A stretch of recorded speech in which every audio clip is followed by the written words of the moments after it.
अध्याय 91 अकेले लड़ना। अनुवादक लेगे संपादक लेगे। जूमान बहुत सतर्क था। उसने पहले तो ऐसा दिखावा किया कि उसे कुछ नहीं मिला और शॉपिंग मॉल से आगे निकल गया। जब उसे पता चला कि वह मॉल से बहुत दूर है तो उसने तुरंत मॉल को घेरने की कोशिश करने के लिए सहायता के लिए आवाज लगाई। प्लाटून ने सावधानी से अपना रास्ता वापस बनाया जबकि अन्य 5 प्लाटून भी उनके करीब आ रहे थे। उनके हेलमेट में जो वायरलेस संचार उपकरण थे वे उनकी कल्पना से कहीं ज्यादा सुविधाजनक थे। जूमान ने धीरे धीरे सैनिकों को मुख्य प्रवेश द्वार की ओर ले जाया जैसे कि वे क्षेत्र की सामान्य गश्त के बाद वापस आए हों और उनकी हरकतों में कुछ भी असामान्य नहीं था। उनके लड़ाकू जूते सख्त तली वाले थे इसलिए कंक्रीट की सतहों पर चलते समय उनके लिए पूरी तरह से चुप रहना असंभव था। इसलिए ये दिखावा करना बेहतर था कि वे सामान्य गश्त पर हैं। हालांकि जब रेन शियासू ने फिर से ये पदचाप सुनी तो उसने अपने सिर में एक आह भरी। वह जानता था कि इस दुनिया में जो कोई भी भाग्य पर निर्भर रहता है वह लंबे समय तक जीवित नहीं रह सकता। अगर वह अभी भी सोच रहा था कि दूसरे पक्ष ने उसे अभी तक नहीं खोजा है तो यह उसकी बहुत बड़ी मूर्खता होगी। किंग सांग के सैनिकों का अचानक वापस लौटना चाहे वे कितने भी बेपरवाह क्यों न हो कोई मायने नहीं रखता। रेन शियासू को तुरंत समझ आ गया कि इसके पीछे कोई कारण होना चाहिए। उसी क्षण रेन शियासू को अपने दिल में दर्द महसूस हुआ। उसने धीरे से वह जैकेट नीचे रख दी जिसमें उसने सोने को लपेटा था। उसने उसे छोड़ देने का फैसला किया। अब चूंकि उसे अपनी जान बचाने के लिए भागना था इसलिए वह सोने के लिए अपनी जान जोखिम में नहीं डाल सकता था। भले ही उसके पास बहुत ताकत हो लेकिन सोने की गठरी उठाने से उसकी गति प्रभावित होगी या इससे भी बदतर उसकी संतुलन की भावना प्रभावित होगी। रेन शियासू ने हमेशा पैसे को सिर्फ एक साधन के रूप में देखा था।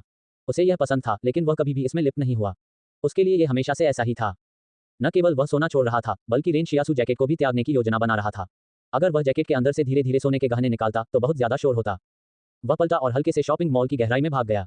यह मॉल बहुत बड़ा था और कई मंजिलों तक फैला हुआ था। इमारत के बाहर शायद पहले से ही घेरा हुआ था। रेन शियासू अपनी जान देकर यह नहीं जांचना चाहता था कि दरवाजे के पीछे कोई खड़ा है या नहीं।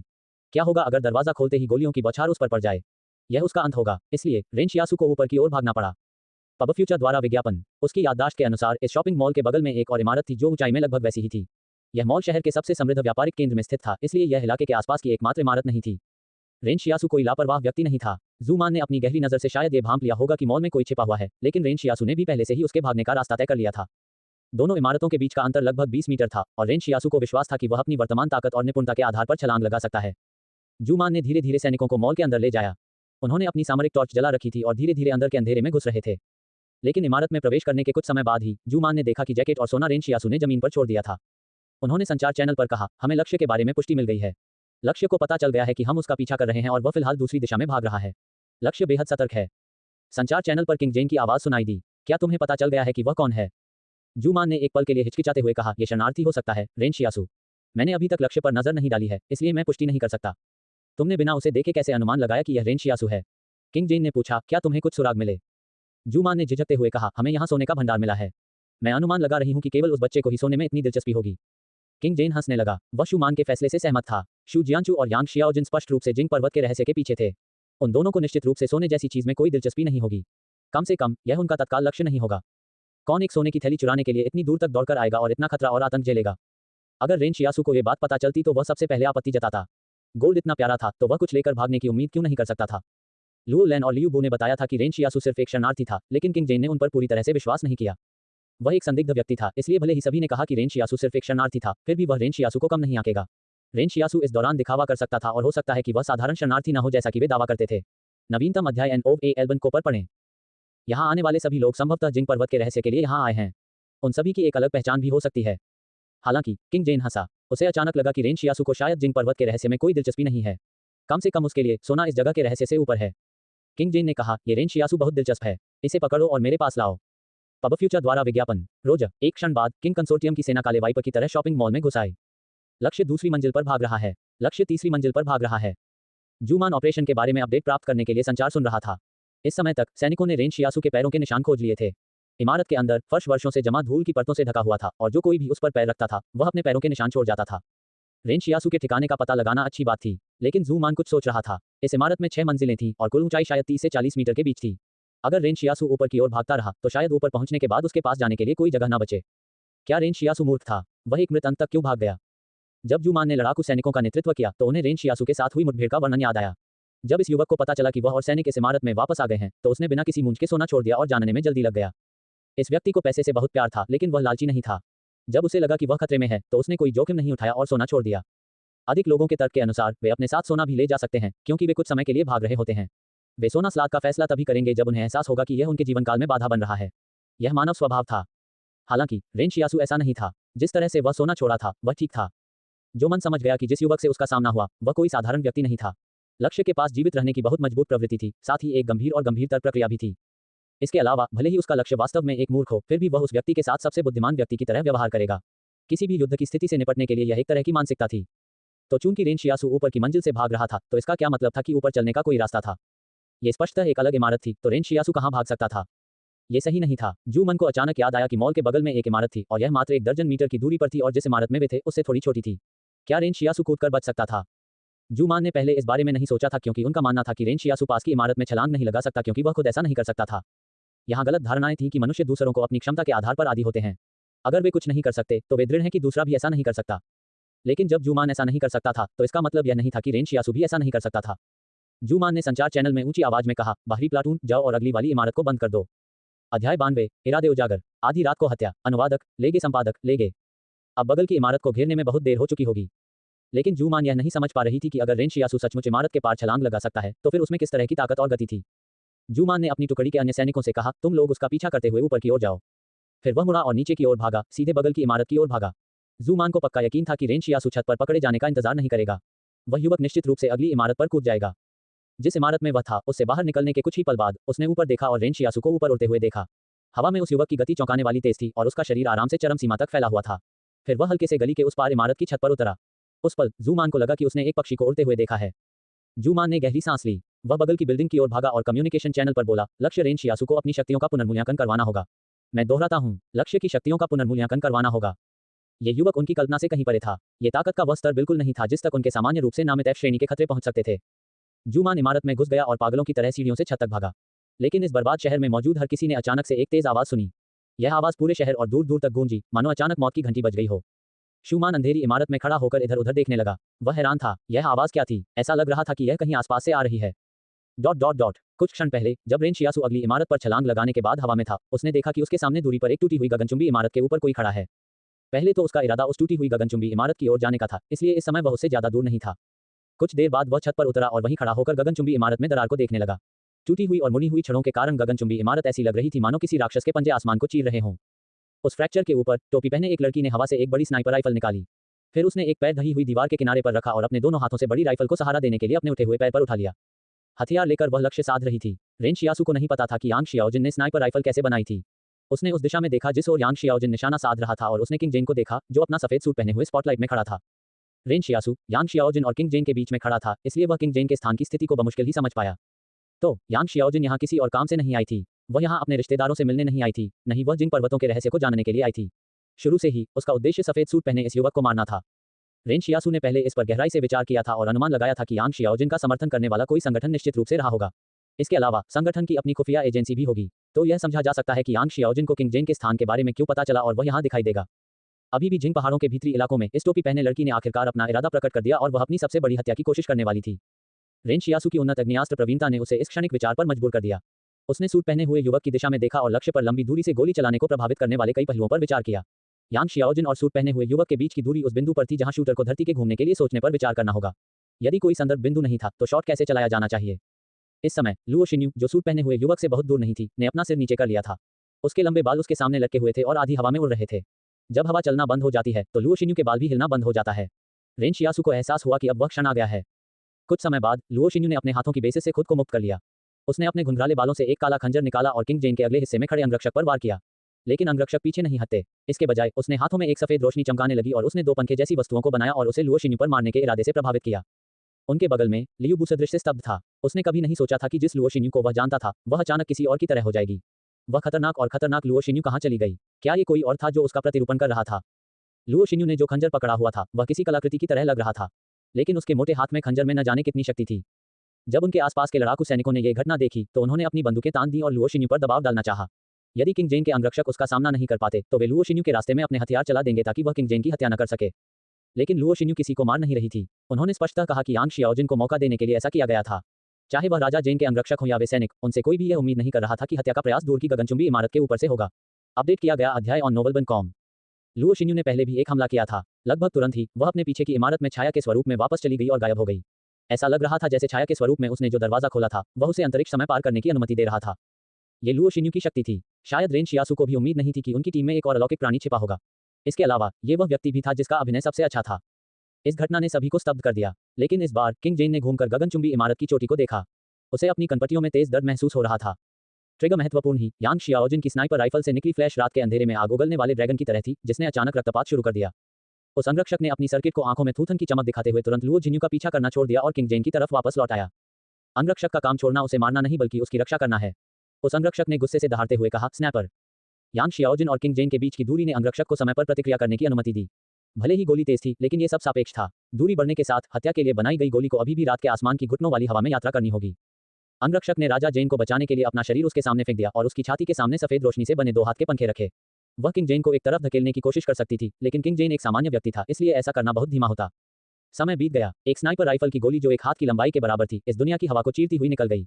इसकी घूमने से निकलने वाली ऊर्जा ने रात के आकाश में घुसते ही इसके चारों ओर की हवा को विकृत कर दिया। मायूं ने किंग जेन के आसपास के इलाके को मंच की तरह रोशन कर दिया। इस बीच वह 1000 मीटर की यात्रा करके मंच पर पहुंची, जिसमें गोली प्रकाश का उपयोग किया गया। एक जोरदार टक्कर के साथ मुड़ी हुई गोली चमकते सफेद बर्फ से टकराती और वे धीरे धीरे मार डालती। एक समय तो अंगरक्षक को ऐसा महसूस हुआ कि वह चांदी की हाथ वाली लंबी गोली पर बनी आकृति देख सकता है। इसके ठीक बाद गोली उसकी मांसपेशियों और दिल को चिरती हुई निकल गई। यह उसके घाव से खून के छींटे के साथ बाहर निकल रही है। इस गोली में 1000 मीटर से अधिक दूरी तय करने वाली इस अलौकिक प्राणियों की शक्ति और शरीर को भेदने की असाधारण क्षमता थी, इससे पहले कि यह धरती पर गिरती। वे दोनों श्वेत प्रशंसक अत्यंत बलशाली थे, परंतु फिर भी वे मृत्यु को रोकने में असमर्थ थे। खून की हवा में उड़कर किंग जेन के पूरे सूट पर फैल गया और उसे लाल कर दिया, जबकि सूट पर लगे खून के धब्बे उसे बिल्कुल बेर के फूल जैसा बना रहे थे जो अभी अभी सर्दियों के जंगल में खिले थे। लेकिन इस बार भी किंग जेन अभी भी पहले की तरह शांत दिख रहा था। ऐसा लग रहा था जैसे गोली उसके लिए आ ही नहीं रही थी। कितनी अफसोस की बात है, किंग जेन ने कहा और आह भरी। उसके बगल में खड़े लोग समझ नहीं पाए कि उसका क्या मतलब था। क्या वह उस अलौकिक प्राणियों के बारे में बात कर रहा था जो उसका अंगरक्षक था और जिसकी अभी अभी मृत्यु हुई थी, या वह अपने व्हाइट सूट का जिक्र कर रहा था। अध्याय 93 कैसा घोटाला। अनुवादक लेगे संपादक लेगे। एक सामान्य 7.62 मिलीमीटर की गोली में फायर करने पर 2600 जूल गतिज ऊर्जा होती है, जबकि 12.7 मिलीमीटर की गोली में 15000 जूल गतिज ऊर्जा हो सकती है। लेकिन वास्तव में इतने सरलीकृत आंकड़े उपलब्ध होने के बावजूद लोगों के लिए ये कल्पना करना अभी भी बहुत कठिन होगा कि स्नाइपर राइफल से निकली गोली किसी को लगकर पार कर जाने पर कितनी शक्तिशाली होती होगी। किंग जेन का अंगरक्षक एक अलौकिक प्राणी था, लेकिन सबसे चौंकाने वाली बात यह थी कि जिस समय विभिन्न संगठन इन अलौकिक प्राणियों को गिरफ्तार कर रहे थे, किंग जेन ने उनका इस्तेमाल अपने उद्देश्यों के लिए करना शुरू कर दिया था। इस समय किंग कंसोर्टियम का एक खामोश शेर, जिसकी बदनामी दूसरे संगठनों में भी है, सुर्खियों में इस तरह खड़ा था मानो यह उसका मंच हो। वह जमीन से गोली उठाने के लिए झुका और मुस्कुराते हुए बोला, आखिरकार तोड़फोड़ करने वालों ने मेरी तरफ नजरें गड़ा दी हैं। किंग जेन के आसपास के लोग हैरान रह गए। तो क्या ये सबोटर्स ने ही किया था? उस समूह की अस्पष्ट किंवदंती जिसकी चर्चा संगठनों द्वारा की जा रही थी।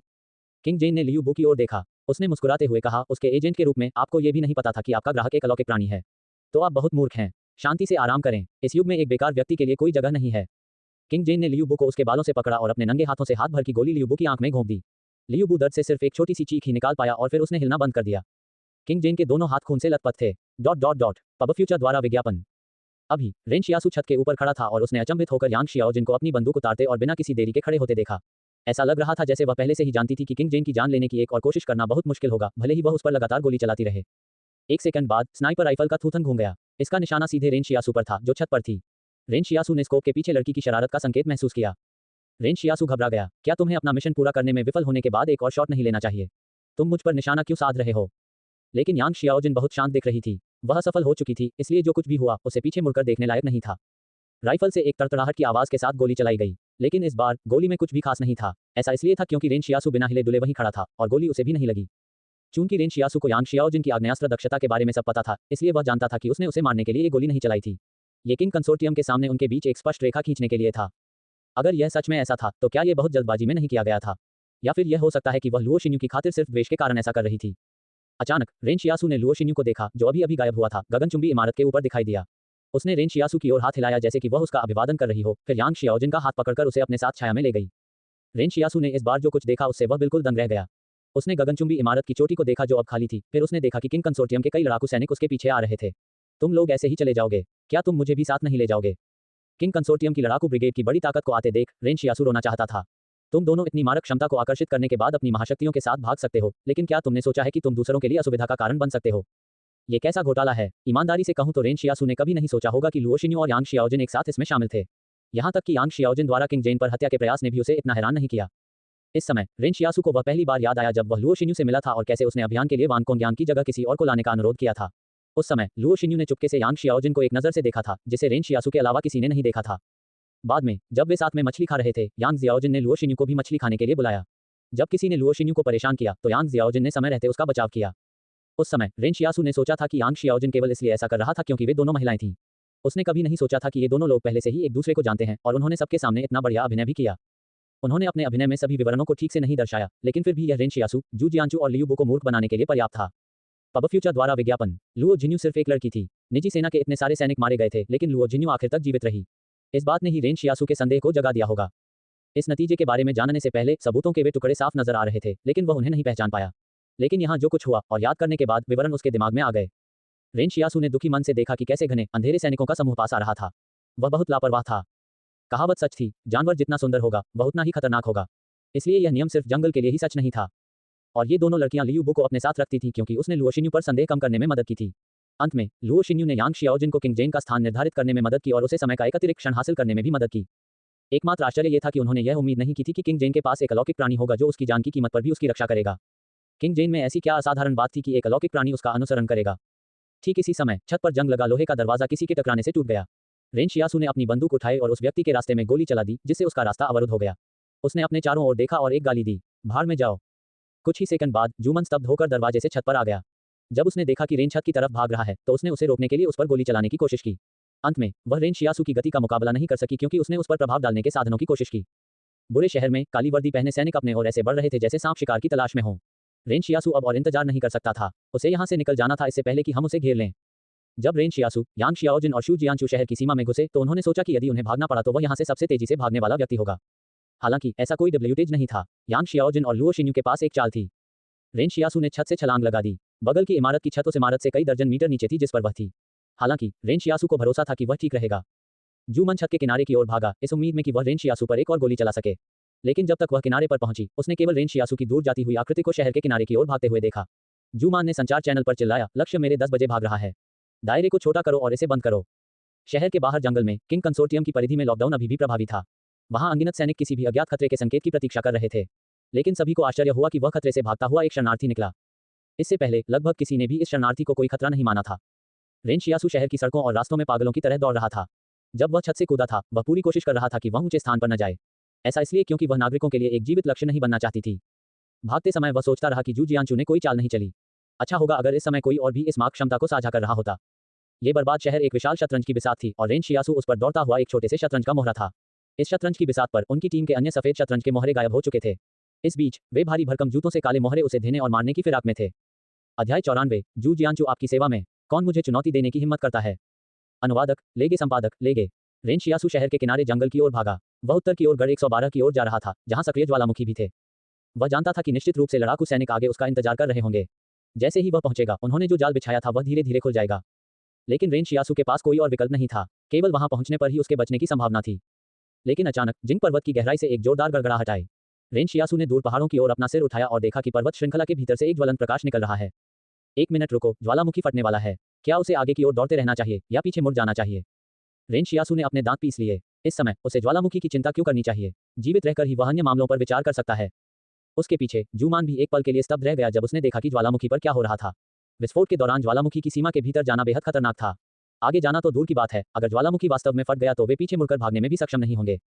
बहुत से लोगों का मानना था कि ज्वालामुखी विस्फोट के दौरान केवल मुख्य पर्वत के आसपास के जीव जंतु ही प्रभावित होंगे, लेकिन ऐसा केवल इसलिए था क्योंकि उन्होंने ज्वालामुखी की वास्तविक शक्ति को कम करके आंका था। संभवतः दसियों से लेकर सैकड़ों किलोमीटर तक फैला पूरा क्षेत्र आग के गोले में समा जाएगा। हालांकि जूमान ने एक पल के लिए हिचकिचाहट के बाद संचार चैनल पर कहा, आगे बढ़ते रहो। पब फ्यूचर द्वारा विज्ञापन। शहर के किनारे भागकर रेन शियासु ने पीछे मुड़कर अपने पीछे शहर की ओर देखा। किंग कंसोर्टियम के सैनिकों की काली लोहे की रेत जैसी धार लगभग उसके पास पहुंच रही थी। बिना किसी हिचकिचाहट के रेन शियासु मुड़ा और सीधे उत्तर में जंगल में चला गया। जैसे ही जंगल में तैनात बिखरे हुए किंग कंसोर्टियम के सैनिकों ने परिधि को संकीर्ण करना शुरू किया, उनकी सामरिक गतिविधियों में असामान्य गहराई का भाव आ गया। ऐसा प्रतीत होता है कि उनकी गतिविधियों का सैकड़ों से हजारों बार अभ्यास किया गया था तथा प्लाटूनों को यह अच्छी तरह पता था कि कौन आगे बढ़ेगा और कौन पीछे से कवर प्रदान करेगा। उत्तरी जंगल में प्लाटून को पहले ही रेन शियासु को घेरने और पकड़ने के आदेश मिल चुके थे। भले ही उनके पीछे ज्वालामुखी से विस्फोट की आवाज आ रही थी, लेकिन इससे उनके आदेशों को पूरा करने में कोई बाधा नहीं आई। N0 वे LBN.com पर सभी नई कहानियां। इस समय संचार चैनल के माध्यम से जूमान की आवाज आई। टारगेट का 100 मीटर का स्प्रिंट समय 3.92 सेकंड है और उसकी ताकत अज्ञात है। सभी इकाइयां देखते ही मार डालें। शायद रेन शियासु भी कल्पना नहीं कर सकता था कि किंग कंसोर्टियम के पास किस तरह की तकनीक है। उनके सैनिकों के रैंकों में कोई ऐसा व्यक्ति था जो दूर से अपने लक्ष्यों की शक्ति और गति का मूल्यांकन करने में माहिर था। हालांकि रेन शियासु ने अभी भी अपनी असली ताकत और क्षमताओं का खुलासा नहीं किया था, इसलिए इससे सैनिकों को अभी उसका पूरी तरह से आकलन करने का मौका नहीं मिला। किंग जेन को रेन शियासु में काफी दिलचस्पी थी। इसके अलावा झांग जिंगलिन के साथ उसके रिश्ते पर भी विचार करना था, इसलिए किंग जेन वास्तव में रेन शियासु को अन्य उद्देश्यों के लिए रखने के बारे में सोच रहा था। लेकिन अभी वह और इंतजार नहीं करना चाहता था। उसे पकड़ने और देखते ही मार डालने के बीच बहुत ही पतली सी रेखा थी। जंगल में मौजूद सातों प्लाटूनों ने लगभग एक ही समय पर अपने चार्जिंग हैंडल पीछे खींच लिए तथा अपनी बंदूकों की नाल नीचे की ओर कर ली ताकि वे किसी भी क्षण अपनी राइफलें उठाकर गोली चलाने के लिए तैयार रहें। इसके अलावा इन 7 प्लाटूनों ने अपने संचार चैनल को एक अलग आवृत्ति पर स्विच कर दिया था। ऐसा किसी भी बाहरी संचार को उनके संचालन में हस्तक्षेप करने से रोकने के लिए किया गया था। इस समय इन 210 सैनिकों ने एक स्वतंत्र RBAT-1 का गठन किया जो पहले कार्य कर सकता था और बाद में रिपोर्ट कर सकता था। किंग जेन की कमान के तहत लड़ाकू सैनिकों की हमेशा से यही प्रथा रही है। किंग जेन की राय थी कि अगर एक स्वतंत्र RBAT को अपने फैसले लेने की भी अनुमति नहीं दी गई तो युद्ध मशीन में वास्तव में कोई लड़ाकू प्रभावशीलता नहीं होगी। किंग कंसोर्टियम के कई लोगों ने पहले भी उनकी सैन्य कमान की आलोचना की थी, लेकिन किंग जेन ने कभी भी उनके दृष्टिकोण को स्वीकार नहीं किया। उसने अतीत में इसे स्वीकार नहीं किया था और वह भविष्य में भी इसे स्वीकार नहीं करेगा। हालांकि किंग कंसोर्टियम के कई महत्वपूर्ण लोगों को यह नहीं पता था कि इस तरह के आदेश से कई सैनिक किंग जेन के लिए काम करने के लिए तैयार हो जाते थे। वह अक्सर उन्हें यह एहसास दिलाता था कि उन पर भरोसा किया जा रहा है। इस समय किंग जेन लियू बु को देख रहा था, जो खून से लथपथ पड़ा था। कुछ सैनिक लियू बु की लाश पर एक और विस्तृत खोज कर रहे थे। अंत में किसी को एक फटी हुई गुड़िया की मुड़ी हुई आकृति मिली और उसने कहा, ये वही चीज थी जिसे वह इधर उधर ले जा रहा था। किंग जेन ने भौहें सिकोड़ते हुए कहा, यह क्या बकवास है। पब फ्यूचर द्वारा विज्ञापन। ऐसा लग रहा था कि किंग जेन जैसे किसी व्यक्ति ने भी पहले कभी ऐसी चीज नहीं देखी थी। जंगल में तैनात सैनिक धीरे धीरे परिधि को छोटा कर रहे थे और उन्होंने अपनी सामरिक टॉर्च जला ली थी। जूमान ने लियू बु से जो जानकारी जुटाई थी उसके आधार पर रेन शियासु को उसके पास बंदूक मिलनी चाहिए थी। इसके अलावा उसने निजी सैनिकों से गोला बारूद की 3 मैगजीन भी जब्त की। लेकिन किंग संग के सैनिक अपनी टॉर्च जलाकर जीवित लक्ष्य बनने से नहीं डरते थे। आखिरकार रेन शियासु, जो अकेला था, निश्चित रूप से उन सभी 30 को एक ही झटके में नहीं मार सकता था। अगर उसने उन पर गोली चलाने की हिम्मत की तो उनके साथी तुरंत रेन शियासु पर गोलियां चला देंगे और उसे स्विस चीज में बदल देंगे। जंगल में सातों प्लाटून धीरे धीरे शहर के करीब पहुंच रहे थे। इस बीच जूमान अपने लक्ष्य को घेरने की कोशिश में जंगल की ओर 6 प्लाटूनों का नेतृत्व कर रहा था। एक व्यक्ति को पकड़ने के लिए उन्होंने कई 100 सैनिकों को जुटाया था। रेन शियासु को अभूतपूर्व तरह का व्यवहार मिल रहा था। हालांकि उन्होंने अभी भी जंगल में रेन शियासु की क्षमताओं को कम करके आंका। रेन शियासु ने अभियान का मार्गदर्शक बनने के लिए जो सहमति व्यक्त की थी उसका कारण उनका आत्मविश्वास भी था। यद्यपि किंग कंसोर्टियम की सेनाएं भयानक थीं, फिर भी रेन शियासु की तुलना में उनके जंगल में अनुभव की बहुत कम थी। जब शूमान की प्रभावशाली 6 प्लाटूनें जंगल से आ रही 7 प्लाटूनों के करीब पहुंची तो एक काली छाया अचानक उनसे टकरा गई। वह काली छाया पानी की तरह मोटी थी, लेकिन उसकी चाल राक्षसी रूप से तेज और फुर्तीली थी। ऐसा लग रहा था जैसे जंगल के पेड़ों के लिए कोई बाधा नहीं थी। उत्तरी दिशा में तैनात प्लाटूनों ने बिना किसी मोटाहट के सीधे उस पर गोली चला दी, लेकिन काली छाया इसके लिए तैयार की गई थी और उसने बस क्षैतिज ओर कदम बढ़ा दिया, जिससे गोलियां विफल हो गईं। काली छाया एक कदम पीछे हटने के बाद भी रुकी नहीं, बल्कि आगे की ओर झुकी। एक कदम आगे बढ़ते हुए उसने धक्का मारा और सबसे आगे की पंक्ति की भीड़ में जा घुसी। जब दुश्मन के पास सबसे शक्तिशाली अग्नियास्त्र और विस्फोटक हो तो क्या किया जा सकता है?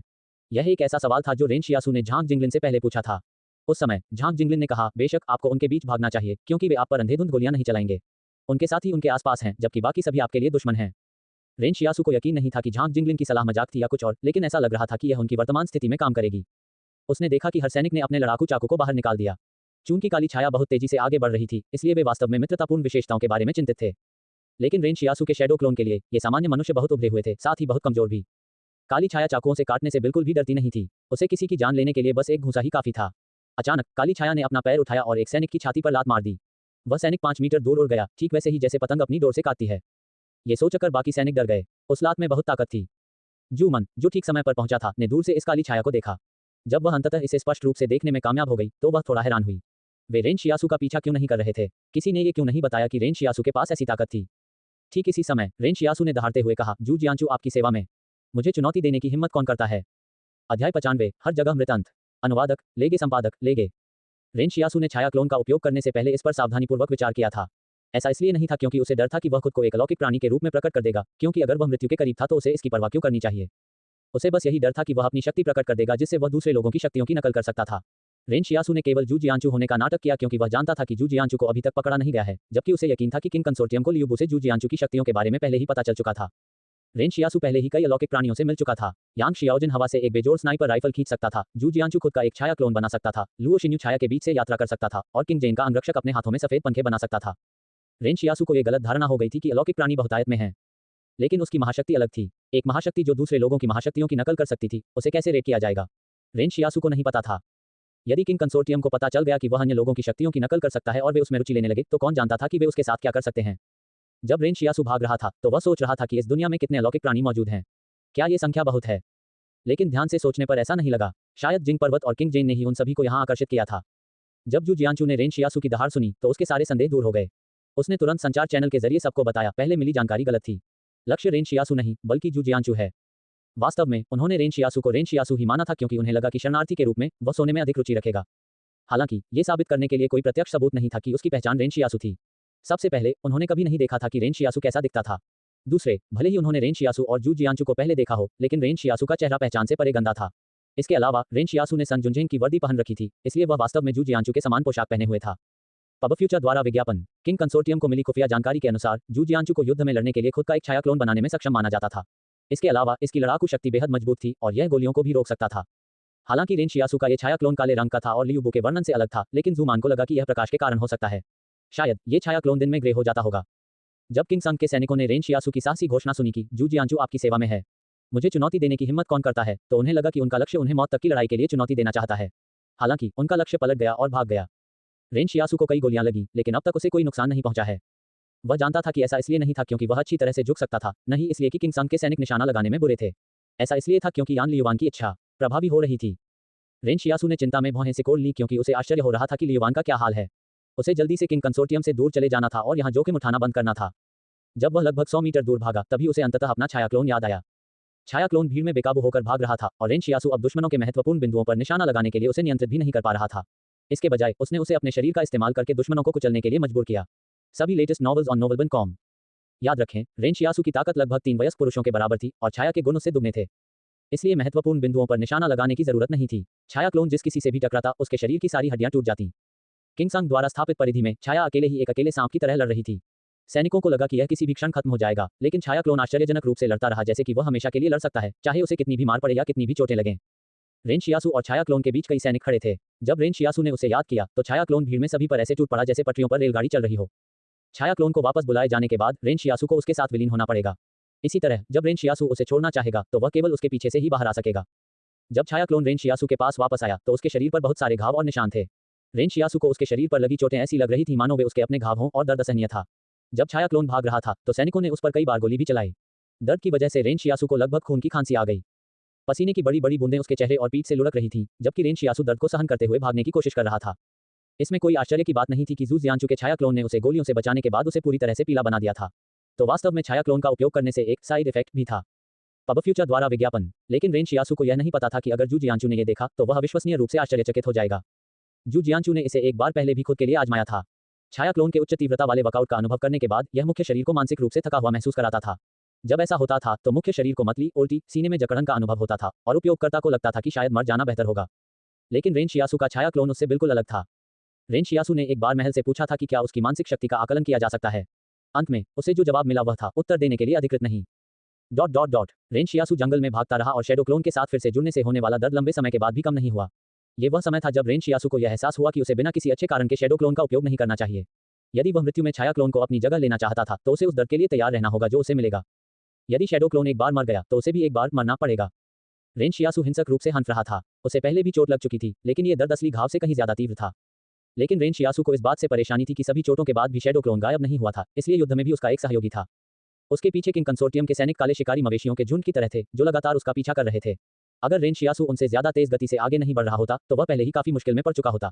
रेन शियासू सीधी रेखा में भाग नहीं रहा था, इसके बजाय वह धीरे धीरे उन बिल्लियों को भगाने की कोशिश कर रहा था जो उसका पीछा कर रहे थे। जल्द ही किंग कंसोर्टियम के सैनिकों को आश्चर्य हुआ कि रेन शियासू किस दिशा में है। इस बार ही रेन शियाओजू राहत की सांस ले पाया। अंततः सैकड़ों लोगों द्वारा पीछा किया जाना बहुत कठिन था। वह अपनी सांस लेने के लिए थोड़ी देर के लिए जंगल में छिपने के लिए तैयार थी, लेकिन इसी समय उसे अचानक आगे से जंजीरों की खड़खड़ाहट सुनाई दी। रेन शियासू अपनी जगह पर रुक गई और अपनी छाती पकड़ ली और एक उदास हंसी सामने आई। क्या बकवास है, उन्होंने दुख जताते हुए कहा। जीवन में हर स्थान गतिरोध है। रेन शियासू ने उस प्रायोगिक को दूर से देखा था जिसे किंग जेन ने प्रोटोटाइप में बंद कर रखा था। हालांकि उसने यह नहीं सुना था कि किंग जेन ने उस समय क्या कहा था, इसलिए उसे पता नहीं था कि ये प्रयोग एक से अधिक थे। रेन शियासू ने सोचा था कि उत्तर की ओर जाते समय उसके रास्ते में सबसे बड़ी बाधा ज्वालामुखी होगी, लेकिन उसने कैसे अनुमान लगाया कि यह बाधा ये प्रायोगिक लोग बन जाएंगे। आवाजों के स्रोत के आधार पर रेन शियासू को तुरंत पता चल गया कि दुश्मन 3 जगहों से आ रहा है। इस अर्थ में इसका मतलब था कि उसने कम से कम 3 प्रयोगों का सामना किया था। जंजीरों की खड़खड़ाहट धीरे धीरे करीब आती जा रही थी। रेन शियासू को एक बार फिर जंगल के पत्थरों पर सड़ते पत्तों पर प्रायोगिकों की लार टपकने की आवाज सुनाई दे रही थी। छाया क्लोन उसके साथ साथ खड़ा था। रेन शियासू ने अपने मन में एक मोटा अध्ययन किया और सोचा कि शैडो क्लोन उन 2 प्रयोगों का सामना करने में सक्षम हो सकता है। हालांकि उसे यह पता नहीं था कि वह अकेले ही बचे हुए एक का सामना कर सकती है या नहीं। आगे 3 रोमांचक लोग थे और पीछे कई 100 लोग। वे सभी रेन शियासू को खत्म करने की कोशिश कर रहे थे। अध्याय 96। मैं खुद को 7 बार धन्यवाद देना चाहता हूँ। अनुवादक लेगे, संपादक लेगे। हालांकि रेन शियासू के पास बंदूक थी, लेकिन अगर वह गोली चलाता तो उसका स्थान तुरंत पहचाना जा सकता था। उस स्थिति में उसके पीछे किंग कंसोर्टियम के सभी लोग आकर्षित हो जाते और एक बार जब वह उनके और प्रायोगिकों के बीच फंस जाता तो उसके लिए यह वास्तव में खत्म हो जाता। इसके अलावा अगर प्रायोगिकों ने करीब से हमला किया तो एक बंदूक खंजर से कम उपयोगी होगी। उसने सहज रूप से अपना हाथ उस खंजर की ओर बढ़ाया जिसे यांग शियाओजिन ने उसे भोजन के बदले में दिया था। हालांकि इस हरकत से रेन शियासू को बहुत झटका लगा। खंजर अब वहां नहीं था। रेन शियासू ने सोचना शुरू किया। जब यांग शियाओजिन उनसे अलग हुआ था तो उसने गलती से उससे टकराने का नाटक किया था। संभवतः उसी समय उसने खंजर चुरा लिया था। रेन शियासू को समझ नहीं आ रहा था कि हंसे या रोए। ये लड़की वाकई हारने वाली नहीं थी। उसने साफ साफ कहा था कि वह उसके खाने के बदले खंजर ले लेगी, फिर भी उसने उसे वापस चुरा लिया। साथ ही इंसानों के बीच का भरोसा कहाँ चला गया। वह कितनी निर्दयी है। रेन शियासू को लगा कि यांग शियाओजिन की चोरी करने की कुशलता भी बहुत अच्छी होगी, क्योंकि शहर में कोई भी व्यक्ति रेन शियासू की चीजें उसकी जानकारी के बिना चुराने में सफल नहीं हुआ था। उसने मन ही मन सोचा, अब जब खंजर उसके पास नहीं है तो उसे क्या करना चाहिए। रेन शियासू को यह नहीं पता था कि इन प्रायोगिकों की त्वचा को एक साधारण ब्लेड से काटना बहुत मुश्किल होगा। यहाँ तक कि उन पर चलाई गई गोली भी उनकी त्वचा की सतह के नीचे की मांसपेशियों द्वारा तुरंत रोक दी जाएगी। सीधे सिर पर गोली मारना भी कारगर नहीं होगा, क्योंकि शरीर की सबसे मजबूत हड्डियां खोपड़ी का हिस्सा होती हैं। ये प्रायोगिक सैनिक हमेशा गोलियों के खतरे से नहीं डरते थे, जब तक कि उनकी आंख में गोली न मारी जाए। हालांकि इन प्रायोगिकों की गति रेन शियासू से बहुत अलग थी। लगभग 0% संभावना थी कि वह उन्हें आंख में गोली मार सके। उनकी आग्नेयास्त्र दक्षता केवल उन्नत स्तर पर थी, पूर्ण स्तर पर नहीं। अचानक रेन शियासू को अपने पीछे हवा का झोंका महसूस हुआ। वह अचानक झुक गया, क्योंकि हवा का एक खतरनाक झोंका उसके सिर के ऊपर से गुजरा। एक बार जब रेन शियासू ने अपना पैर स्थिर किया और ये देखने के लिए देखा कि यह क्या है, तो वह ये देखकर हैरान रह गया कि एक प्रायोगिक किसी तरह उसके करीब आ गया था, लेकिन इस प्रायोगिक के हाथों में कोई जंजीर नहीं थी। यह उसकी मानसिकता बन गई थी कि प्रायोगिकों के हाथों में जंजीरें होंगी और उनके करीब आने पर उनकी उपस्थिति का पता लगाना संभव होगा। हालांकि रेन शियासू ने यह उम्मीद नहीं की थी कि सभी प्रायोगिकों के हाथों में जंजीरें नहीं होंगी। इसके अलावा बिना जंजीरों वाला एक प्रायोगिक जंगल में बिना आवाज किए भी यात्रा कर सकता है। सिर्फ यही तथ्य इसे भयानक बनाता था। जब रेन शियासू ने अपनी पीठ पर हाथ फेरा तो वह भौंचक्का रह गया। उसे अभी भी कुछ देर पहले खरोंच लगी थी और वहां खून की 5 धारियां थीं। वह शहर की यादों में खो गया। हालांकि वहां बहुत खतरनाक माहौल था, लेकिन लोग तभी आपका फायदा उठाएंगे जब आप उन्हें अपनी कमजोरी दिखाएंगे। लेकिन यहाँ मामला अलग था। हर जगह लोग आपको खत्म करने की ताक में थे। रेन शियासू ने पीछे हटने की कोशिश की, लेकिन हर एक कदम पीछे हटने के साथ ही वे 4 प्रायोगिक 2 कदम आगे बढ़ गए। किसी समय रेन शियासू को एहसास हुआ कि इन प्रायोगिकों का यहाँ आना कोई संयोग नहीं था। वे उसके लिए आ रहे थे। वे चारों प्रायोगिक अपने हाथों और पैरों पर रेंग रहे थे, जबकि बिना जंजीर वाला प्रायोगिक चुपचाप एक पेड़ पर रेंग गया था और बिल्कुल एक बड़ी मकड़ी की तरह दिख रहा था। रेन शियासू को कुछ समझ नहीं आ रहा था। आखिर ऐसी कौन सी जगह है जो एक जीवित इंसान को इस तरह से बदल सकती है। इस समय एक पलटन रेन शियासू से सिर्फ कुछ 100 मीटर पीछे से गुजरी। हालांकि ऐसा लग रहा था कि वे रेन शियासू के ठिकाने का पता भूल गए थे, इसलिए वे रेन शियासू की स्थिति से अनजान थे, भले ही वे सिर्फ कुछ 100 मीटर की दूरी पर थे। रेन शियासू इन चारों प्रायोगिकों की प्रतिक्रियाओं को देख रहा था। जब पलटन वहां से गुजरी तो प्रायोगिकों ने अपनी जगह पर ही रुक गए। ऐसा लग रहा था कि वे भी अपने शिकार के दौरान सैनिकों द्वारा परेशान नहीं होना चाहते थे। रेन शियासू को इस बारे में एक अजीब सी अनुभूति हुई, लेकिन उसके पास इसे तलाशने का समय नहीं था। जब प्रायोगिक सैनिक लड़ाकू सैनिकों द्वारा विचलित थे, रेन शियासू ने अपने छाया क्लोन को उन पर हमला करने का आदेश देने का फैसला किया। रेन शियासू ने निर्णय लिया कि वह पहले हमला करेगा। उसे उम्मीद थी कि वह इन प्रायोगिकों को किंग संग की सेना के पास ले जा सकेगा। हालांकि उसे ज्यादा चिंता इस बात की थी कि वे कुछ 100 लोग अपनी गोलीबारी की रेखा में सभी जीवित प्राणियों का सफाया कर देंगे। कुछ 100 किंग कंसोर्टियम सैनिकों की तुलना में रेन शियासू इन 4 प्रायोगिकों का सामना करने के लिए अधिक इच्छुक था। पब फ्यूचर द्वारा विज्ञापन। जब उसका छाया क्लोन जमीन पर मौजूद 3 प्रायोगिकों पर झपटा तो पेड़ पर मौजूद प्रायोगिक ने रेन शियासू पर छलांग लगा दी। रेन शियासू ने पीछे की ओर एक छोटा कदम बढ़ाया। उसके बाएं पैर की मांसपेशियां जमीन पर उतरते ही तनावग्रस्त हो गईं और उसके शरीर की सारी ताकत भड़क उठी। जब प्रायोगिक उसके सामने आया तो रेन शियासू ने अपने प्रतिद्वंद्वी पर मुट्ठी तान दी और तोप के गोले की तरह जोरदार मुक्का मारा। लेकिन उसने प्रायोगिकों की निपुणता को कम करके आंका था। उसके प्रतिद्वंद्वी ने हवा में ही अपना शरीर घुमाया और रेन शियासू के मुक्के से बचने की कोशिश की। वह अपना हाथ बढ़ाकर रेन शियासू की बांह पकड़ने में भी कामयाब रहा। रेन शियासू चौंक गया और उसने अपना मुक्का वापस खींच लिया और एक और छोटा कदम पीछे की ओर बढ़ाया। उसी समय उसने अपना पैर उठाया और प्रायोगिक को कई मीटर दूर लात मारी। प्रायोगिक जमीन पर लेट गया और थोड़ा सा हिलने लगा, फिर अपने पैरों पर खड़ा होकर रेन शियासू पर कूद पड़ा। अचानक रेन शियासू को पूरे शरीर में दर्द का एहसास हुआ। उसकी हड्डियों में दर्द होने लगा और उसकी मांसपेशियां कांपने लगीं। उसने देखा कि उसका छाया क्लोन 3 प्रायोगिकों से उलझ रहा था, क्योंकि वे झुके हुए छाया क्लोन के शरीर को चीर रहे थे और छीन रहे थे। प्रायोगिकों में से एक तो छाया क्लोन की कमर पर काट भी रहा था। छाया क्लोन में इतनी ताकत थी कि वह एक हाथ से एक प्रायोगिक को उठा सकता था। उसने उनमें से एक को उठाया और उसे बेरहमी से जमीन पर पटक दिया। हालांकि ये प्रायोगिक रेन शियासू की कल्पना से भी ज्यादा मजबूत था। ऐसा लग ही नहीं रहा था कि इस तरह पटकने के बाद उसे कोई चोट लगी हो। हथियार न होने का यही नुकसान था। रेन शियासू इन प्रायोगिकों को मार नहीं सकता था, इसलिए ये कहना मुश्किल था कि कौन मारेगा। रेन शियासू घर जाना चाहता था, भले ही वापसी का रास्ता खून और कांटों से भरा हो। क्योंकि प्रायोगिकों को मारने के लिए कोई भयानक वस्तु नहीं थी, शैडो क्लोन की शक्ति अंततः समाप्त हो गई, क्योंकि उसे एक ही समय में प्रायोगिकों के 3 भयानक राक्षसों का सामना करना पड़ रहा था। ये राक्षस छाया क्लोन को काट रहे थे और छोड़ नहीं रहे थे। रेन शियासू को ऐसा लग रहा था जैसे हर काटने से उसका शरीर ही कट गया हो। उसके शरीर के विभिन्न हिस्सों से उसके केंद्रीय तंत्रिका तंत्र में संचार हो रहा था और उसके तंत्रिका नेटवर्क के माध्यम से बेकाबू हो रही थी, जो उसके दर्द की एक जटिल श्रृंखला उत्पन्न कर रही थी। इससे उनकी इच्छाशक्ति के सामान्य कार्य पर प्रभाव पड़ा। उसका हाथ धीमा हो गया और उसके हाथ भी कांप रहे थे। उन्होंने सामने मौजूद प्रायोगिक के कई हमलों को रोक दिया था, लेकिन उन्हें धीरे धीरे यह एहसास हुआ कि उनके दुश्मन की हरकतें धीमी गति से लगने लगी हैं और वह कमजोर होने लगा है। रेन शियासू की नक्काशीदार लाल हो गए थे। वह भयंकर दर्द से पीड़ित थी और लगभग रोती हुई लगी हुई थी। अपने पूरे जीवन में रेन शियाओजू पहले कभी नहीं रोया था। उसने कभी भी एक भी आंसू नहीं बहाया। उसने अपने बगल में एक पेड़ की टहनी पकड़ी और अपनी सांसें थमी। यहाँ हर कोई उसे मारने पर तुला हुआ था। प्रायोगिक लोग उसे मरवाना चाहते थे। किंग कंसोर्टियम भी उसे मारना चाहता था। लेकिन महत्वपूर्ण बात यह थी कि वह मरना नहीं चाहती थी। छाया क्लोन नहीं बनाया गया था, या शायद इस दुनिया में कोई भी महाशक्ति नहीं थी। रेन शियासू को एक हथियार की जरूरत थी, भले ही उसकी कृतज्ञता केवल 93 ही क्यों न हो। उसने महल से कहा, मुझे हथियार दे दो। महल से आवाज ने शांति से कहा, इस समय आपके पास 93 कृतज्ञताएं हैं। हथियार को चालाक करने के लिए अपराध। अरे, मैंने कहा था कि मुझे हथियार दे दो। रेन शियासू की आवाज ऐसी लग रही थी जैसे वह समुद्र में डूब रही हो। मैं यही कह रहा हूं कि मैं अब मर रहा हूं, इसलिए मुझे हथियार दे दो। इस बार ऐसा लग रहा था जैसे कुछ समय के लिए रुक गया हो। रेन शियासू ने देखा कि जो प्रयोग उस पर छलांग लगा रहा था वह धीमा पड़ गया, इतनी धीमी गति से चल रहा था कि ऐसा लग रहा था कि वह स्थिर है। महल से आवाज आई, मौत की गंध आ रही है। क्या आप मुख को सक्रिय करना चाहते हो? रेन शियासू ने असमंजस में कहा, कौन सी चिन्ह सक्रिय करें? अज्ञात। तो फिर इस सील को सक्रिय करने की कीमत क्या है? नुकसान, क्या खोना है? रेन शियासू ने आश्चर्य से कहा, आपको कम से कम मुझे ये तो बताना ही होगा कि मैं क्या खोऊं, है ना? तभी मैं तय कर पाऊंगा कि मुझे सील सक्रिय करना है या नहीं। सब कुछ। रेन शियासू ने अचानक महल पर टिप्पणी की। अपने जीवन के सभी वर्षों में मैंने जंगल में कितना खून बहाया है। मैंने कितने स्थापित कीपे और जंगली सब्जियां खाई हैं। फिर भी तुम मुझे अब बता रहे हो कि मुझे सब कुछ खोना पड़ेगा। मुझे तुम्हारी बात क्यों माननी है? किस आधार पर? और इसके अलावा क्या आप जानते हैं कि हर चीज क्या दिखती है? सोना, पैसा, मेरे पास जो बंदूक है, यान लियुवान, सिस्टर शियाओयू और यहाँ तक कि ये कपड़े जो मैंने पहने हैं। तुम बस एक घटिया महल हो। मेरे कपड़े की क्या जरूरत है? पब फ्यूचर द्वारा विज्ञापन। महल में अब और कुछ नहीं बोला गया। रेन शियासू को थोड़ा अजीब लगा। क्या कम से कम मोल तोल तो नहीं करना चाहिए? रेन शियासू ने रात में जंगल को देखा, फिर उस हत्या के इरादे को देखा जो लगातार करीब आ रहा था। जमी हुई समय धीरे धीरे पिघलना शुरू हो रही थी, जबकि उस पर छलांग लगाने वाले प्रयोग की गति तेज होती जा रही थी। उस प्रायोगिक ने अपना मुंह खोला और खतरनाक दांतों का एक सेट शो किया, जो रेन शियासू के अंगों को खाने और यहाँ तक कि उसके सारे खून और मजाक को चूसने की कोशिश कर रहा था। क्या मैं सचमुच मौत के कड़क पर हूँ? रेन शियासू ने उसे डरते हुए सोचा। लेकिन वह अभी तक जीवित नहीं था। अगली ही पल रेन शियासू के चेहरे पर एक सुखद मुस्कान उभरी। क्या ये बाकी 7 धन्यवाद नहीं है? उसने मन ही मन शांति से कहा, मैं अपने आप को 7 बार धन्यवाद देना चाहता हूँ। सबसे पहले, मैं आपको धन्यवाद देना चाहता हूँ कि मैंने कभी भी किसी अवसर से मुंह नहीं मोड़ा। दूसरा, मैं अपने आप को धन्यवाद देना चाहता हूँ कि खतरे का सामना करते समय मैं नहीं डरता।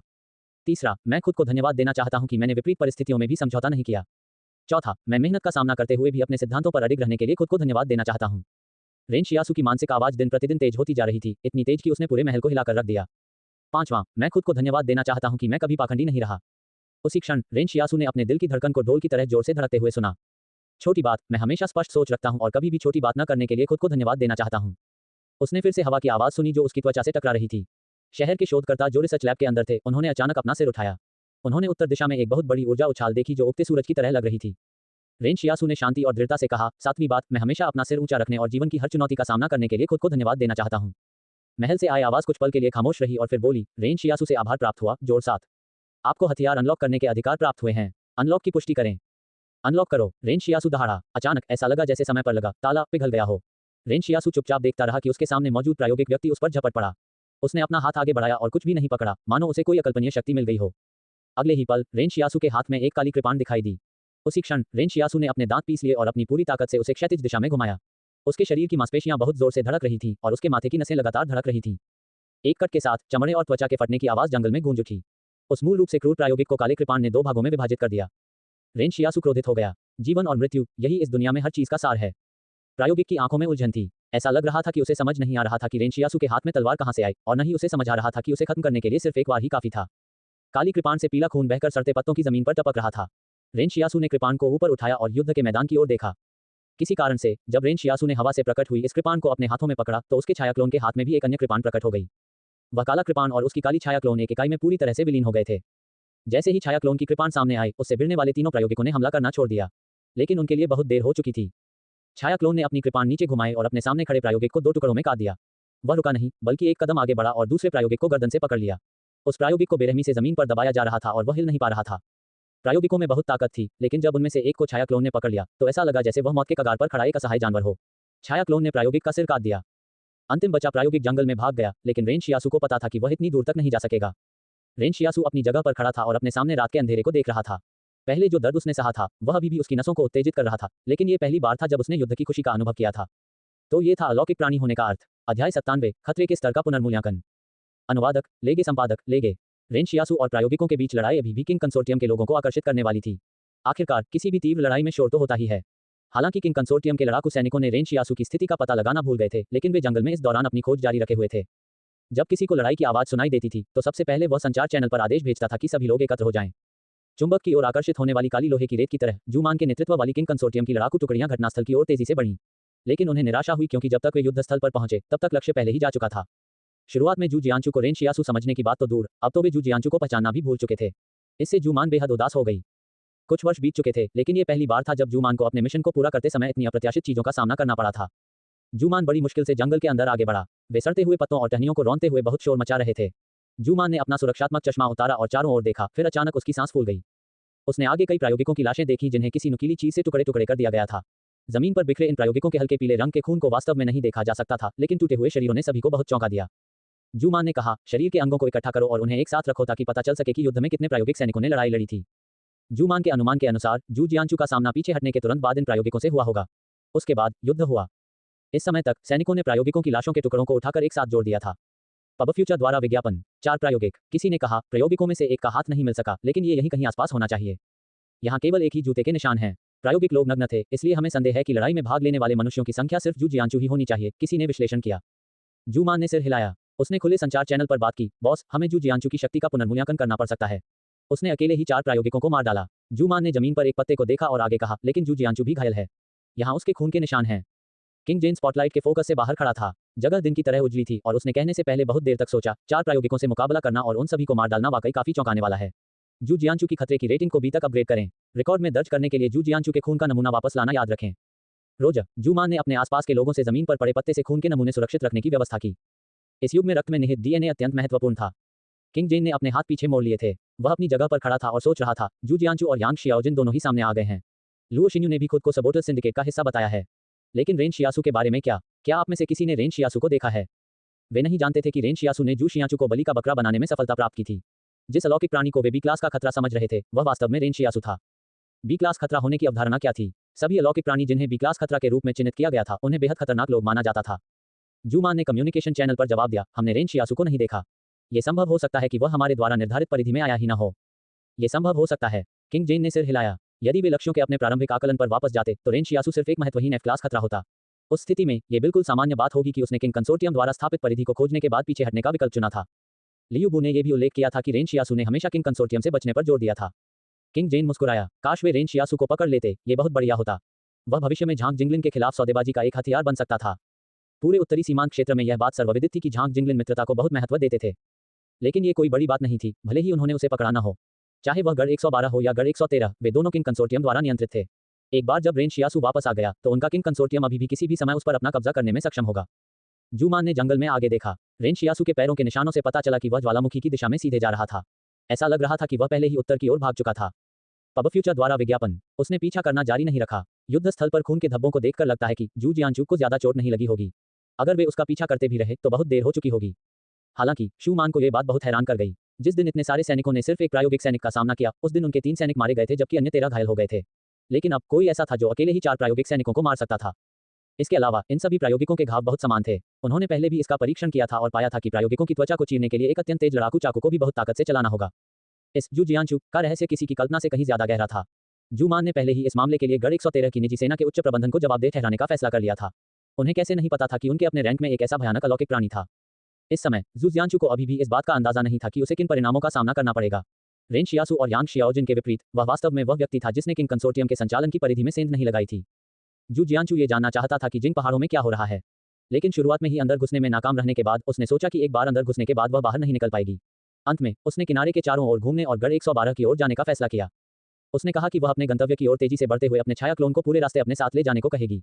जब तक रेन शियासु ने सोना वापस लिया, तब तक जू शियाचू पहले ही शहर का चक्कर लगा चुका था और किंग कंसोर्टियम के पिछले हिस्से में पहुंच चुका था। इसलिए जू शियांचू को शहर में क्या हो रहा था, इसके बारे में कुछ भी पता नहीं था। उसे ये भी पता नहीं था कि उसे किंग कंसोर्टियम की खतरे वाली सूची में डाल दिया गया है, नहीं यह कि वह वास्तव में इस सूची में सबसे ऊपर थी। अगर उसे इस बारे में पता चलता तो वह शायद वापस लौटकर रेन शियाओजू से मौत तक लड़ता। जू जियांचू, जिसे उसका छाया क्लोन लेकर जा रहा था, जो स्थापित हुआ कि कुछ रेखाएं हैं, लेकिन वह नहीं जानता कि वह क्या है। चलो पीछे हटते हैं, जूमान ने कहा, रक्षात्मक रेखा स्थापित करें। प्रयोगों के सक्रिय होने का समय लगभग आ गया है। हमें अभी भी पता नहीं है कि उनका ठिकाना कहाँ है। जूमान को यह समझ में आ गया कि भले ही इन 4 प्रयोगों की मौत हो गई हो, लेकिन इसका मतलब यह नहीं है कि उनका अंत हो गया है। प्रयोगों की संख्या किसी की कल्पना से कहीं अधिक थी। लेकिन ठीक इसी समय जूमान को अचानक 7 मीटर दूर से तेज हलचल की आवाज सुनाई दी। ऐसा लग रहा था जैसे कोई बहुत जल्दी में भाग रहा हो। वह अपनी सामरिक दृष्टि की किरण को ऊपर देखती है और यह देखकर आश्चर्यचकित रह जाती है कि रेन शियाओजू अपनी छाया क्लोन पर सवार होकर भाग रही है। जू जियांचू दंग रह गया। ये क्या हो रहा है? ये जू जियांचू यहाँ क्यों भाग रहा था? क्या वह पहले ही भाग नहीं गया था? जब रेन शियासु ने दूर से शूमान और सैनिकों को देखा तो वह अपने मूल मार्ग से भटक गई। उसने किंग कंसोर्टियम के सैनिकों को बाईं ओर से बाईं ओर जाने का इरादा किया था। लेकिन शूमान ने बिना किसी मूंछ के अपनी बंदूक का पैसा वापस खींचा और गोली चलाने के लिए तैयार हो गया। लेकिन जब रेन शियासु ने बंदूकों की आवाज सुनी तो उसने तुरंत कहा, तुम मुझ पर गोली क्यों चला रहे हो? देखो मेरे पीछे क्या है। जूमान ने संदेह से देखा कि रेन शियासु के पीछे क्या था। उसने जंगल में काली परछाइयां चलती और जंजीरों के घसीटे जाने की तेज आवाज सुनी। जूमन को तुरंत पता चल गया कि यह बुरा था। क्या तुम जाकर प्रायोगिकों के गढ़ में घुस गए? अध्याय 98 प्रायोगिकों की मनोरंजक गतिविधियां। अनुवादक लेगे संपादक लेगे। अनगिनत प्रायोगिक सैनिक जंगल में छायाओं के बीच से मकड़ियों के एक बड़े घने समूह की तरह भाग रहे थे। इस दृश्य को देखकर जूमान जैसे बेहद अनुभवी सैनिक का भी चेहरा फीका पड़ गया।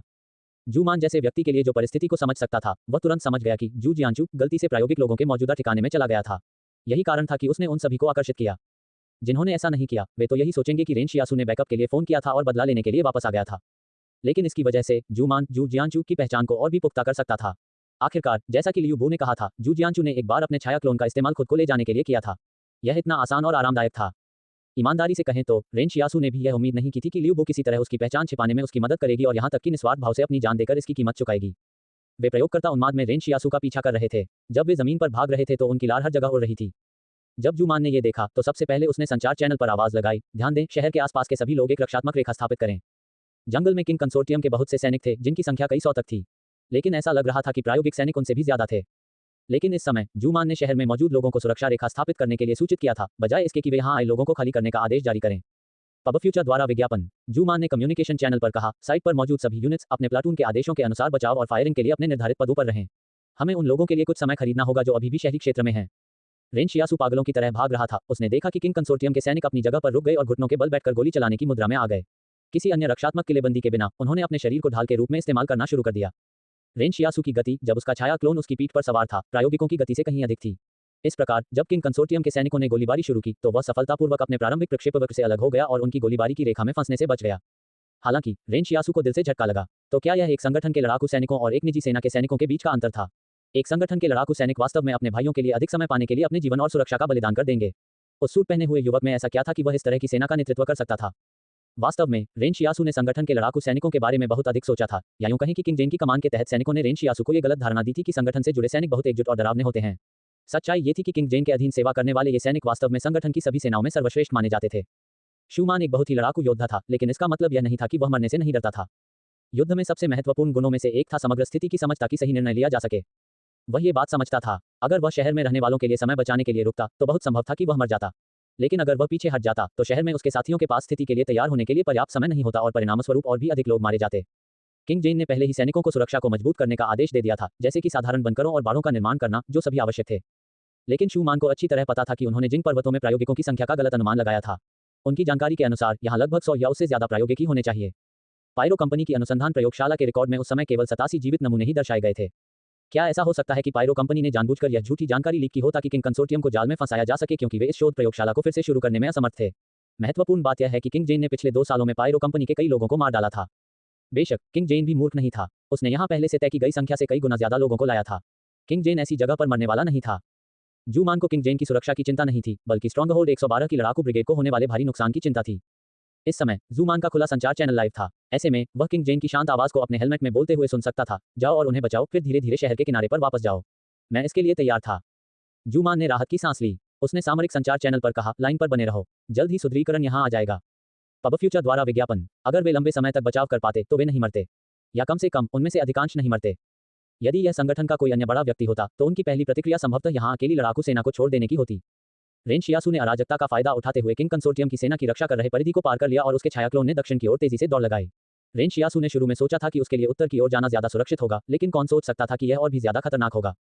जब किंग कंसोर्टियम जिंग पर्वतों में आया तो उन्होंने जानबूझकर ज्वालामुखी क्षेत्र से परहेज किया, क्योंकि वहां जहरीली गैसों को रोका नहीं जा सकता था। इसलिए ये ज्वालामुखी क्षेत्र एकमात्र ऐसा स्थान बन गया जहां किंग कंसोर्टियम ने अभियान नहीं चलाया था। किसने सोचा होगा कि वे प्रायोगिक लोग ज्वालामुखियों के आसपास छिपे हुए थे? हालांकि इन प्रायोगिकों को रेन शियासू ने बहकाया नहीं था। जब वह उत्तर की ओर जा रहा था तो रास्ते में ही उसका सामना इनसे हुआ था। ये कई 100 प्रायोगिक स्पष्ट रूप से उन सभी मनुष्यों पर हमला करने की फिराक में थे जो इस समय जिंग पर्वतों में थे। रेन शियासू को यह पता नहीं था कि वे क्या आकर्षित कर रहे थे, या जब उन्हें एहसास हुआ कि ज्वालामुखी फटने वाले हैं तो वे जाग गए थे। रेन शियासू को इसकी परवाह नहीं थी। भले ही उसे फेस बग्स या वुल्फ पैक का सामना करना पड़े, फिर भी यह किंग कंसोर्टियम या एक्सपेरिमेंटल्स का सामना करने से बेहतर विकल्प था। वह उनसे 4 को संभाल सकती थी, लेकिन कई 100 प्रयोगों से मुकाबला करने के लिए उसके बस की बात नहीं थी। यदि वह पास के दौरान उसे ले जाने के लिए उसका शैडो क्लोन नहीं होता तो रेन शियासू शायद जमीन पर ले जाता और दिखाता कि वह भी एक प्रयोगात्मक है। ये प्रयोगात्मक शायद उसके झांसे में आ गया क्योंकि उसकी बुद्धि इतनी कम हो गई थी। रेन शियासू को आश्चर्य हुआ कि इतने सारे प्रायोगिक प्राणी क्यों थे। ये बिल्कुल स्पष्ट था कि शूमान को भी उम्मीद नहीं थी कि इतने सारे प्रायोगिक प्राणी होंगे। तो क्या ये हो सकता है कि वे इतने सालों से प्रजनन कर रहे थे? वे कौन से प्रायोगिक प्राणी हैं जो अपने अंगों से जुड़े नहीं थे, जो बाद में पैदा हुए थे? रेन शियासू बहुत अधिक काल्पनिक नहीं थे। उन्हें बस समझ में नहीं आया कि ऐसा क्यों है। इन प्रयोगों के पास वैसे भी पहाड़ों और पहाड़ियों में करने के लिए बहुत अधिक मनोरंजक प्रतिक्रियाएं नहीं थी, इसलिए प्रजनन के अलावा वे और क्या कर सकते थे? नए नॉवेल्स के लिए novelbun.com पर जाएं। उन 4 प्रायोगिकों को मारने के बाद रेन शियासु को लगा कि वह इससे अधिक अजेय नहीं हो सकता। लेकिन सर्वोच्च घंटे के बाद श्रेष्ठता की यह भावना वास्तविकता से कुचल दी गई। रेन शियासु, मैं अजेय हूँ। वास्तविकता, नहीं, आप नहीं हैं। किंग कंसोर्टियम की शेष सेना शूमान और उसके आदमियों को बचाने के लिए उत्तर की ओर बढ़ रही है। इस बीच रेन शियासु ने दक्षिण की ओर दौड़ने के लिए इस अंतराल का इस्तेमाल किया जो उसे गढ़ 113 के अपने मूल मार्ग पर वापस ले आया। यांग शियाओजिन और लुओ शिन्यू का ठिकाना अज्ञात था, जबकि जू जियांचू जिंग पर्वत को संभाले हुए इत्मीनान से दूसरा रास्ता अपना रहा था। ये रोमांच एक तमाशा बन गया। हालांकि इसने रेन शियासु को दुनिया की वास्तविक प्रकृति से अवगत कराया। वह अभी तक सिर्फ पायरो कंपनी और किंग कंसोर्टियम के बारे में ही जानता था, लेकिन वहां भी कई संगठन और गढ़ थे। ये दुनिया उससे कहीं ज्यादा बड़ी थी, इसलिए उसने सोचा था। जब रेन शियासु भागने की कोशिश कर रहा था तो उसने अचानक अपने पीछे ज्वालामुखी से एक और तेजी से गड़गड़ाहट सुनी। इस बार जमीन भी हिलने लगी। उसने ज्वालामुखी को फटते हुए देखा और लावा क्रेटर से हवा में उछलने लगा। कम हवा के साथ प्रतिक्रिया करने के बाद मैग्मा के गुच्छे तेजी से ठंडे हो गए और गर्म चट्टानों में बदल गए। कुछ ही देर बाद उल्कापिंडों की बौछारें गिरती हैं और जंगल की आग के समुद्र में बदल जाती हैं। अध्याय 99, घर जा रहा हूँ। अनुवादक लेगे, संपादक लेगे। इस समय रेन शियासु खुद को भाग्यशाली मान रहा था कि वह जल्दी से बच निकला और उसे खुशी भी हुई कि रास्ते में उसे उन प्रायोगिकों का सामना करना पड़ा। अन्यथा वह ज्वालामुखी विस्फोट क्षेत्र से बच नहीं पाता। ज्वालामुखी में बना दबाव आखिरकार फट गया। किंग जेन ने बर्बाद शहर से नजारे देखे और आह भरते हुए कहा, कितनी अफसोस की बात है। किसी को नहीं मालूम था कि इस बार उसे किस बात पर दया आ रही थी। किंग जेन के पास खड़े किसी ने पूछा, बॉस, अब हम क्या करें? लेकिन जैसे ही सवाल पूछा गया, ज्वालामुखी के गड्ढे से एक प्राणी की दहाड़ की आवाज आई।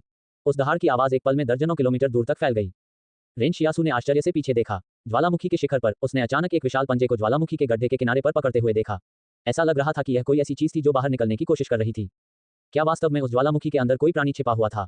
मैग्मा में किस तरह का प्राणी रह सकता है? इतना भयानक कुछ अब भी दिखाई दिया था। फिर वह प्राणी किस तरह का भयानक अस्तित्व हो सकता है जिसका सामना उसने नदी पर किया था लेकिन जिसे उसने अपनी आंखों से नहीं देखा था? किंग जेन ने आह भरते हुए कहा, क्या ऐसी कोई चीज वास्तव में मौजूद है? चलो पश्चिम से जिंग पर्वत से अस्थायी रूप से बाहर निकल जाते हैं। मिशन विफल हो गया है। किंग जेन का विश्वस्त सहयोगी जो उसके बगल में खड़ा था आश्चर्य से बोला, आखिर यह क्या है? यानताओ, मेरे उस बेकार भाई को बुलाओ। किंग जेन ने ज्वालामुखी पर नजर रखते हुए कहा। अगर वह चीज बाहर निकल गई या विस्फोट के कारण बड़ी संख्या में प्रायोगिक लोग दक्षिण की ओर चले गए तो गढ़ 113 खतरे में पड़ जाएगा। यानताओ नामक एक विश्वसनीय सहयोगी को आश्चर्य हुआ कि क्या किंग जेन को वाकई लगता है कि गढ़ गिर जाएगा। वह सहज रूप से सैटेलाइट फोन को वापस लेने गया, लेकिन पाया कि आमतौर पर काम करने वाला सैटेलाइट फोन कोई कॉल नहीं कर सकता था। ज्वालामुखी विस्फोट के कारण उत्पन्न गर्मी की लहर पूरे पर्वत श्रृंखला में फैलने लगी। ध्यान रहे कि जिंग पर्वत में केवल एक ज्वालामुखी नहीं था। ये देखकर किंग जेन ने कहा, चलो पहले इस जगह से निकल चलें। आग का ये समुद्र ऐसा लग रहा था जैसे ये जिंग पर्वत के रहस्य को दफना देगा। शूमान और अन्य लोगों को पीछे हटने का आदेश मिला और वे क्रमवार तरीके से गोलीबारी करते रहे। ज्वालामुखी विस्फोट के कारण वे घबराए नहीं। इस खतरनाक स्थिति में फंसकर वे और भी शांत हो गए। जब वे जंगल से बाहर निकले और शहर के किनारे पहुंचे तो किंग जेन के साथ मौजूद किसी व्यक्ति ने उनके हाथ में रिमोट चालू कर दिया। देखते ही देखते आग की एक रेखा शहर और जंगल के बीच विभाजन रेखा के रूप में जल उठी। किंग कंसोर्टियम ने पहले से ही यहाँ जो विस्फोटक रखे थे वे एक साथ फट गए और जंगल के उत्तर में प्रायोगिकों को पूरी तरह से घेर लिया। प्रायोगिकों जैसे मजबूत और कठोर प्राणियों के लिए भी उनमें से आधे अभी भी विस्फोटकों के विस्फोट से मारे गए या घायल हो गए।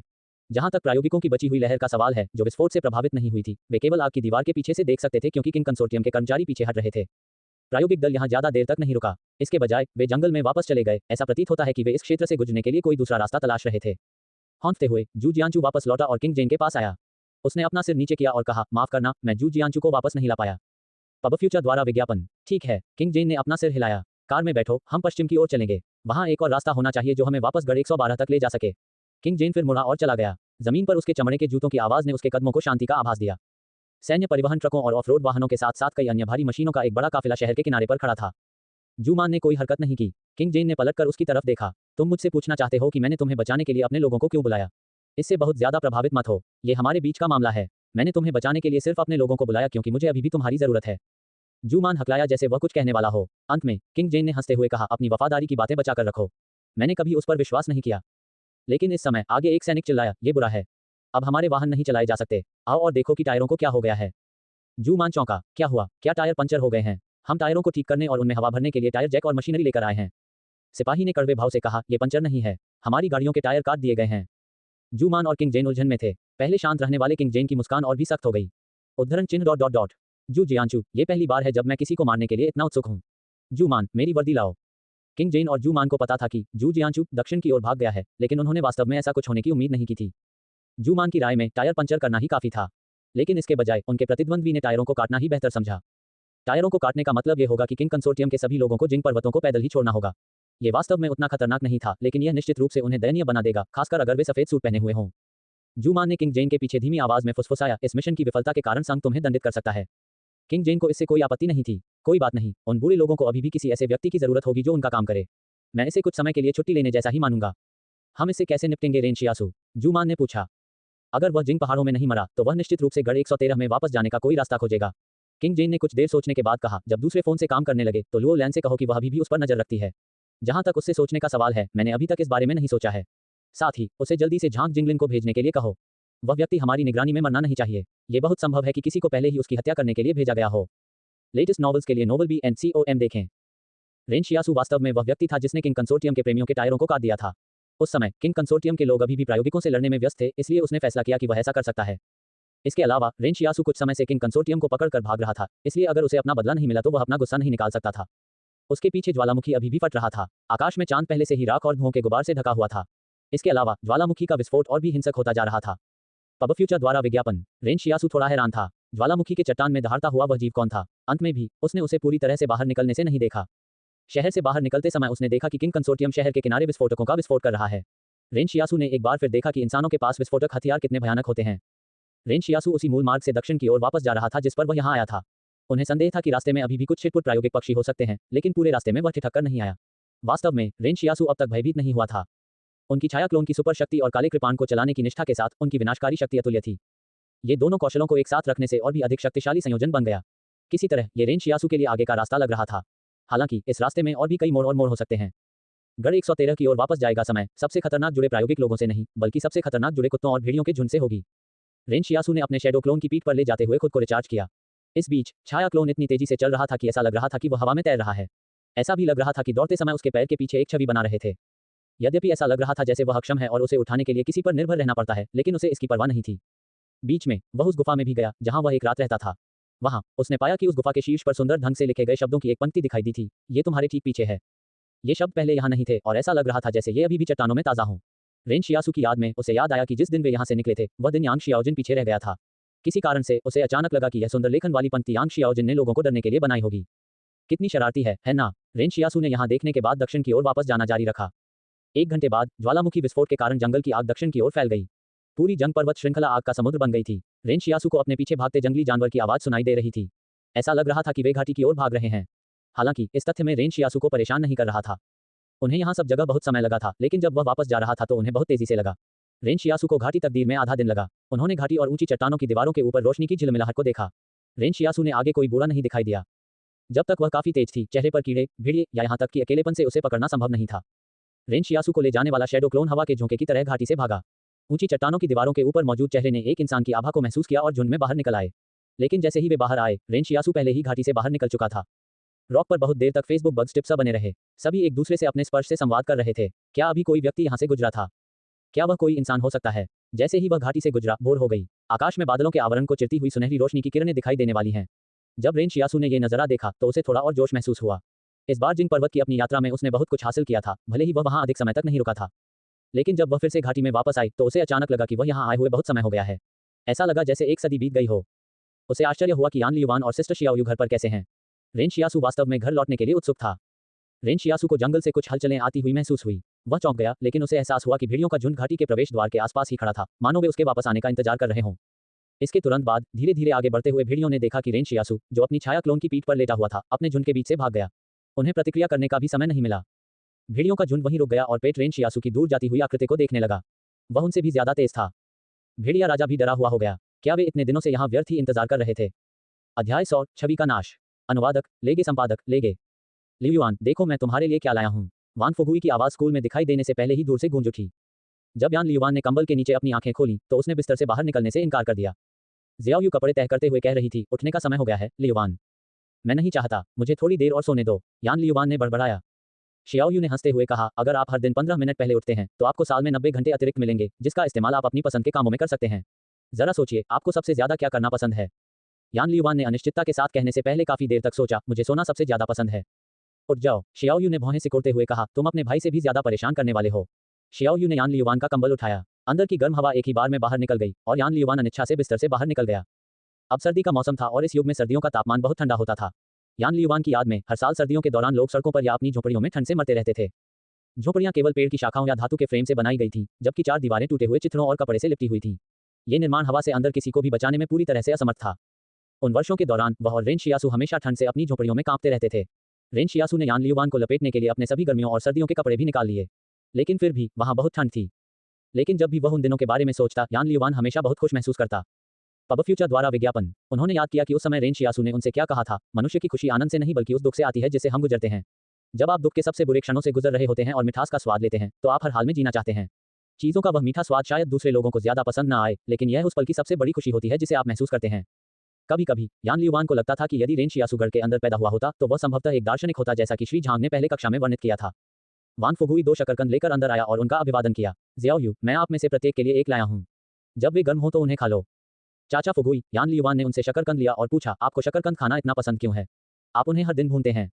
वान फुगुई ने बड़ी मुस्कान के साथ कहा, जब मैं स्ट्रॉन्गहोल्ड 107 के बाहर के शहर में एक बच्चा था, तब अकाल पड़ा था, इसलिए मेरे पिता और मैं अपने रिश्तेदारों से मदद लेने के लिए यहाँ भाग आए। उस समय बाहर की तरफ अभी भी इतना खतरनाक नहीं था। एक बार हमने जंगल में 2 शकरकंद खोदे और मेरे पिता ने उन्हें मेरे खाने के लिए भून दिया। उस समय मुझे लगा कि शकरकंद दुनिया की सबसे स्वादिष्ट चीज है। नए अध्याय N0VALIN को पर प्रकाशित किए गए हैं। जब से वान फुगुई जैकेट्स रूट स्कूल में धावा बोला और आधी रात को बंदूक चलाने के मामले में वान कांगयांग को रिश्वत देने की कोशिश की, तब से यान लियुआन ने वान फुगुई को मार्गदर्शन करने का तरीका बदल दिया था। वान फुगुई को भी इस परिवर्तन का एहसास हुआ और वह मन ही मन प्रसन्न हुई। उसे ये दोनों भाई बहुत पसंद थे। उस मूर्ख बेटे की तुलना में वे बहुत बेहतर थे। ये देखकर कि कैसे रेन शियासू ने वर्षों तक जीवित रहने के संघर्ष में यान लियुआन की रक्षा की, उसे लगा कि उन दोनों के लिए यह वास्तव में आसान नहीं था। वान फुगुई ने ली शियाओयू और यान लियुआन को शकरकंद खाते हुए देखा। अचानक उसने स्कूल के चारों ओर देखा और आह भरते हुए कहा, श्री झांग के चले जाने के बाद हमारे शहर में अब कोई शिक्षक नहीं रहेगा। यान लियुआन ने बेफिक्र होकर कहा, इसमें इतनी बुराई क्या है? जब मेरा भाई वापस आएगा तो वह शिक्षक का पद संभाल लेगा। झांग जिंगलिन को लुओ लैन ने पहले ही बाहर भेजा था क्योंकि वह एक गर्म आलू था।